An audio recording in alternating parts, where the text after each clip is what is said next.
Hello friends, என் பேர் சதீஷ், இவர் பேர் சகில், இவர் பேர் பாலமுருகன். நாங்கள் இப்போ மயிலாடுதுறையில் மீத்தேன் கேஸ் எதிர்ப்பு திட்டத்துக்காக இங்கே போராட்டத்துக்காக வந்திருக்கோம். நீங்கள் கேட்கலாம், ஏன் இப்போதான் மீத்தேன் கேஸ் திட்டத்தை தான் இந்த அரசாங்கம் தடை பண்ணிடுச்சுல, அதுக்கப்புறம் மறுபடியும் எதுக்கு இந்த போராட்டம் பண்ணுறீங்கன்னு சொல்லிட்டு. இங்கே தான் இந்த அரசாங்கத்தோட மிகப்பெரிய சதி ஒளிஞ்சிட்டு இருக்கு.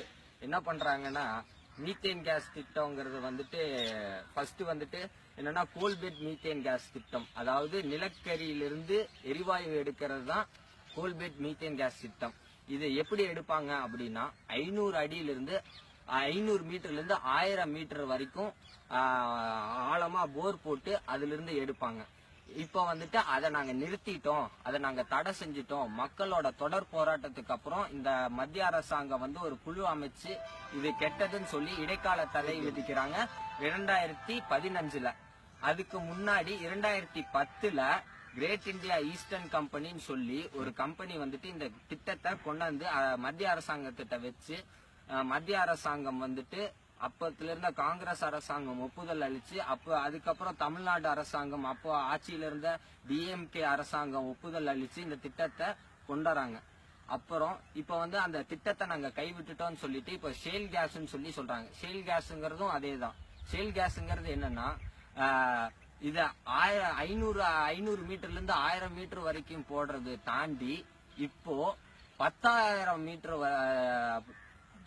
10,000 அடி வரைக்கும் உள்ள தோண்டி 3000 மீட்டர், அதாவது 10,000 அடிங்கிறது 3000 மீட்டர் வரைக்கும் போர் போட்டு அதுக்குள்ள ஹைட்ராலிக் பிராக்சர்னு சொல்லுவாங்க. ஹைட்ராலிக் பிராக்சர்ங்கிறது எப்படின்னா, ஒரு 634 வகையான கெமிக்கல்ஸ் அத இந்த போர் நீங்க பாத்துட்டு இருக்கிறது எதுனா, இந்த மீத்தேன் கேஸ் திட்டம் எடுக்கக்கூடிய ஒரு போர். இது இப்போ 10,000 அடி தோண்டப்பட்டிருக்குது.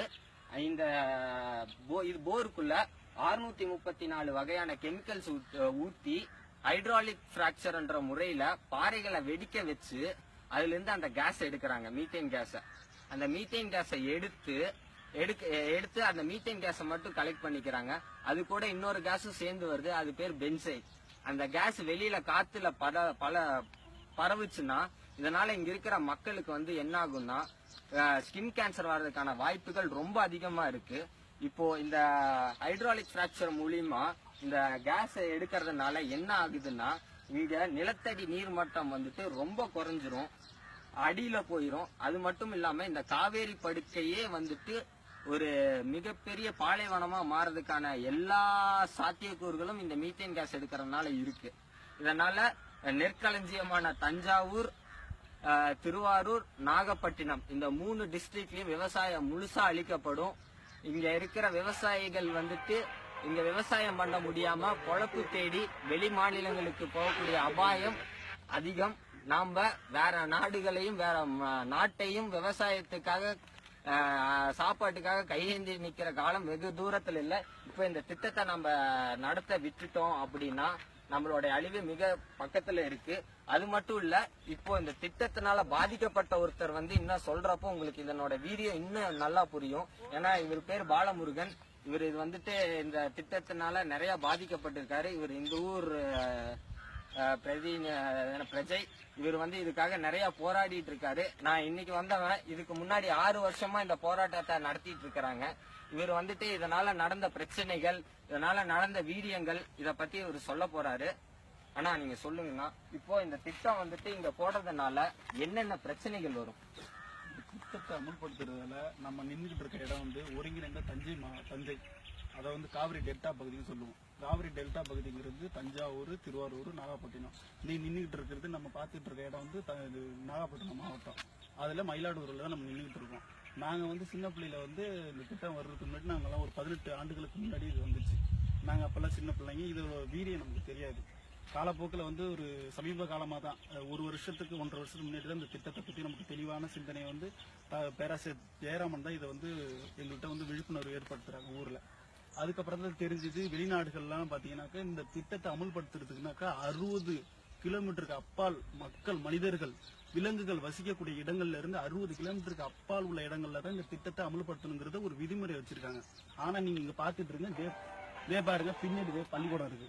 ஆசாத் பெண்கள் மேல்நிலை பள்ளிக்கூடம். பள்ளிக்கூடத்துக்கு இதுக்கும் வந்து ஒரு 50 அடி தூரம் தான் இருக்கும். ஒரு 20 மீட்டர் தான் இருக்கும். அப்படி இங்க திரும்பி பாத்தீங்கன்னா எல்லாம் கருவக்கடா இருக்குதால உங்களுக்கு தெரியல. இதே இங்க இருந்து பக்கத்துல கூப்பிட்டா குரல் கொடுத்தா கேட்கும். கிராமம் இருக்கு. அந்த இடங்களுக்கு அதாவது கொல்ல பக்கத்திலே போடுறாங்க. இது போல போரை வந்து கொண்டு வந்து இந்த அழிவு தரக்கூடிய திட்டங்களை வந்து கொல்ல பக்கத்திலே போடுறாங்க. சத்தமா பேசுங்க.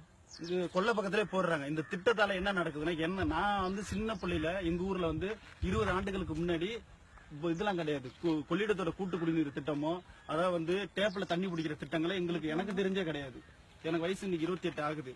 20 ஆண்டுகளுக்கு முன்னாடி வந்து நாங்க டேப்ல பிடிக்கல, அடிபம்புல தான் அடிச்சு குடிச்சோம். 20 அடி 18 அடியில தண்ணி இருந்தது. இன்னைக்கு 20 அடியில அடிப்பம்பே எங்கேயுமே கிடையாது. இந்த அடிபம்பெல்லாம் எங்க போச்சு? பல மில்லியன் ஆண்டுகளா நம்மளோட வரலாறு 50,000 வரலாறு 5000 ஆண்டுகளுக்கான வரலாறு சொல்லக்கூடிய வரலாறு நம்மள்ட்ட இருக்கு. ஆனா இன்னைக்கு 20 ஆண்டுகள்ல வந்து இந்த தண்ணி கீழே 20 அடியில இருந்து கிட்டத்தட்ட 200 அடிக்கு போயிடுச்சு. இதுக்கு யாரு காரணம்?